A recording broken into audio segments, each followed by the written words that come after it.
அஸ்ஸலாமு அலைக்கும். அல்லாஹுவின் அருளால் ஒரு அற்புதமான ஒரு இடத்தை நாம் பார்க்கின்றோம்.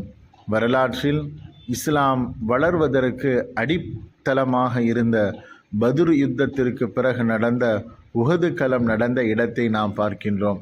இந்த இடத்தில்தான் உஹதில் ஷஹீதாக்கப்பட்ட ஷஹீதீன்களை ஸல்லல்லாஹு அலைஹி வஸல்லம் அவர்கள் அடக்கம் செய்திருக்கின்றார்கள். குறிப்பாக இஸ்லாத்திற்காக மிக பக்கபலமாக இருந்த ஹம்ஸா ரலியல்லாஹு அன்ஹு அடங்கப்பட்ட இடமும் இங்கே தான் இருக்கின்றது. அதேபோன்று அப்துல்லாஹ் இப்னு ரவாஹா ரலியல்லாஹு அன்ஹு அடங்கப்பெற்ற இடம். இதுபோன்று வரலாற்றில் தன்னிகரற்ற இஸ்லாத்திற்காக இறைவனிற்காக இன்னுயிர் நீத்த சஹாபாக்களினுடைய ஷஹீதாக்கப்பட்ட இடம்தான் இந்த இடம். இந்த இடங்களை எல்லாம் பார்க்கும் பொழுது நமக்கு ஈமானிய உணர்வுகளும் இஸ்லாத்தினுடைய உணர்வுகளும் நமக்கு அதிகரிக்க வேண்டும்.